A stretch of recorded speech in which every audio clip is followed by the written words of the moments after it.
My grandmother, MT, at the age of 77, like many elderly people, inevitably suffered from illnesses. It was only natural.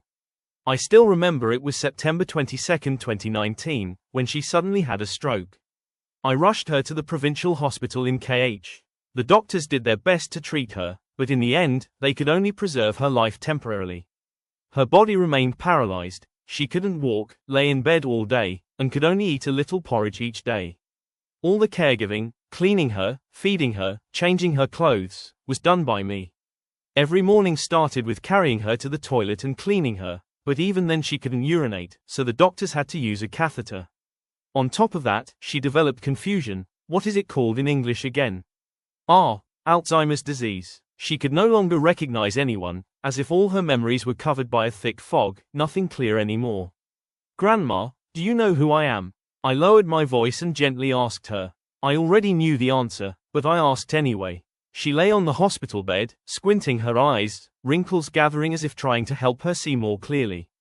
She looked at me for a moment, then slowly shook her head. I don't know. I sighed softly, wrung out a towel, and sat beside her to wipe her body. No matter how many times I introduced myself as PN, her grandson, shortly after she would ask again. Sir, what's your name? Why are you so kind to me? Many nights, she couldn't sleep. She would take off all her clothes and even her diaper, saying she needed to wash them. It took a lot of explaining to calm her down, causing sleepless nights for both me and the other patients in the room. Before her stroke, when she was still at home, I often encouraged her to recite the Buddha's name. I would demonstrate. Grandma, recite. Namo Amitabha Buddha. Namo Amitabha Buddha. She would reluctantly follow along for a while out of respect for me. Now, at the hospital, whenever she spoke incoherently, I used the same method, persistently urging her to recite. Speaking gently didn't work. After all, in her eyes I was just a kind stranger. So I had to be a bit stricter, raising my voice slightly. Recite it. Namo Amitabha Buddha. Namo Amitabha Buddha. Seeing my stern tone, she became a bit afraid and started repeating. Amitabha Buddha. Amitabha Buddha. As a Pure Land Buddhist practitioner for many years, I know how profound the practice of reciting the Buddha's name is. Not just through theory or stories of miraculous responses, but from my own experience. I have felt subtle transformations in both body and mind since I began practicing diligently. But in her case, perhaps it was already too severe. A lifetime of struggling in the pursuit of fame and gain, competing in worldly affairs, surely she had accumulated many karmic burdens. Life felt harsh to me. All those years of striving, what she gained had faded away with time, while what she lost had now accumulated and surrounded her. And one day, death will come. No one can avoid it. Everything must be left behind. Nothing can be taken along except the karma one has created. People avoid talking about death, waving it away. But does that stop death from coming? It is only self-deception. I am different. I keep death in mind as a reminder, to understand what truly matters. That perspective broadened my view of life, helping me learn what is truly meaningful, and appreciate the Buddha's teachings more deeply. But not everyone can understand this. Looking at my grandmother lying curled up on the hospital bed, I felt a wave of sadness. Sigh, the karma accumulated over a lifetime, and perhaps even past lives, was now ripening. If only 10 or 20 years ago she had the chance to encounter the Dharma as I did now, things might have been better. If only, urging her to recite the Buddha's name was just a small effort to help.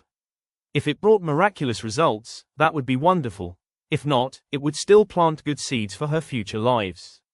But was there really nothing more I could do? No, that wasn't true. I hadn't done my utmost yet. There were still many Dharma practices I knew but hadn't applied. I needed to create great merit and dedicate it to her. Only then could a miracle happen. For example, distributing Dharma books is an extraordinary merit. The Buddha taught, the gift of Dharma surpasses all other gifts. Giving wisdom and true understanding of the Dharma is the highest form of generosity, even greater than saving lives. So why not? That afternoon, I decided to act. Through Facebook, I had learned about a book titled, Returned by the Hospital, Saved by the Buddha's Dharma. It not only explains karma and Buddhist teachings, but also provides practical guidance on applying them to eliminate karma and illness.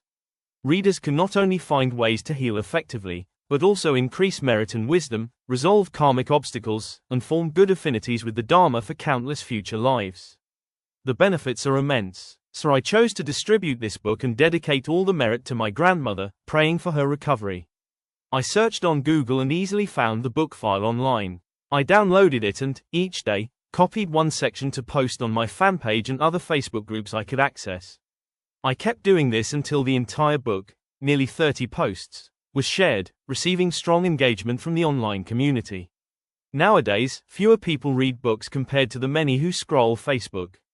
So this method of sharing was far more effective than printing and distributing physical copies. After each post, I always dedicated the merit to my grandmother's recovery. Unexpectedly, just one day after my first post, she began to improve. She was much more alert, only occasionally confused. Over the next 2 days, she went from being completely bedridden to being able to walk with my support. She ate more porridge each meal, and her complexion improved significantly. By October 1, 2019, she was discharged from the hospital.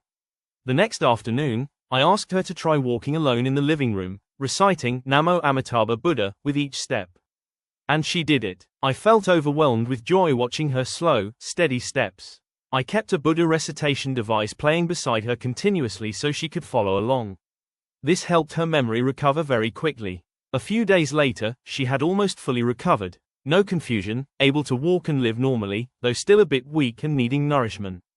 By the time I write these lines, November 2019, she is able to go to the market every day, to the amazement of neighbors. You can imagine how happy I am. That is the power of the Dharma. Many people say it is miraculous, but it's not simply about praying and asking.